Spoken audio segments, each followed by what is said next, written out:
So, damn, that was quick.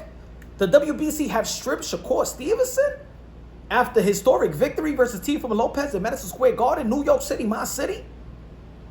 Are they trying to get back at Bud Crawford, huh? Because Bud Crawford ain't paid that sanctioning fee, huh? And they trying to what, like take it out on Shakur Stevenson? I don't know. But look, that's not gonna take away of the momentum of that victory that Shakur Stevenson had. Y'all already know he became a 4-division world champion, 2-division lineal champion. But to be honest, I'd rather have Shakur Stevenson in a 140-pound division. I think there's more attractive fights in a 140-pound division.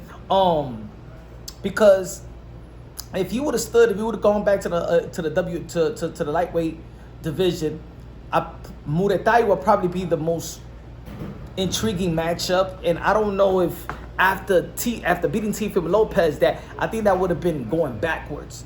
I believe that the WBO strap that he got right now and the lineage title that he got on is more valuable in a 140-pound division than going back to the 135-pound division. You know what I'm saying? Because I think that he could also petition to be the WBO mandatory to the welterweight champion in the WBO in Devin the Dream Haney. I think that would be an attractive matchup in 2026 following that type of performance versus Teofimo Lopez. You know, they've all been linked to one another. Those are the four kings, the Fab Five, whatever you want to call it. And I think that's just better for the sport of boxing. That's better for Shakur Stevenson. And I think that's a very winnable fight right there. We know that Keyshawn Davis is in WBO mandatory position right now in the 140-pound division, but we all know that they're not going to fight. So, we all could keep on asking Keyshawn and Shakur, when you going to fight? Are you going to fight? Both of these guys already saying they're never going to fight again. So, Keyshawn Davis is going to be moving up to the 147-pound division, right?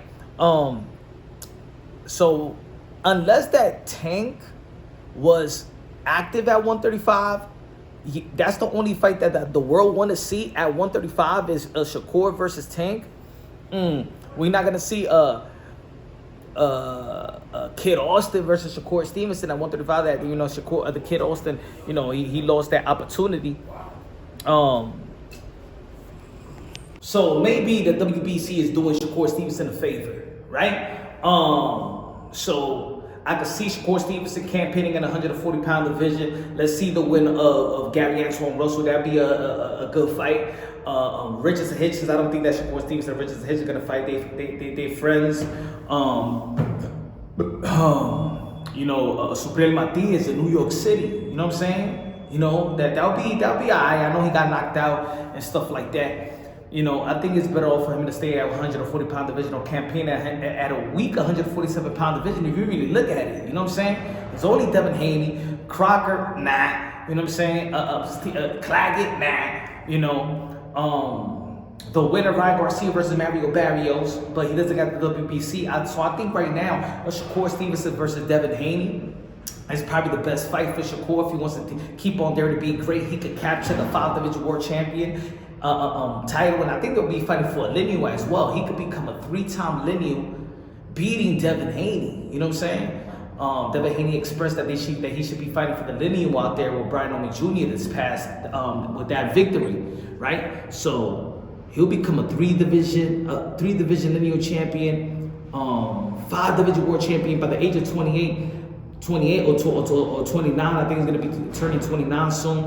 But I think that would be the most lucrative, more attractive fight, in my opinion. Both of these guys have great momentum. Devin Haney got momentum. Shakur Stevenson got momentum. And they in precision. Let me know what y'all think, man. Subscribe to the channel, smash the like button. This is Punch Wrong Boxing, a.k.a. Mr. Moonshine himself. Love you, God bless, and on to the next.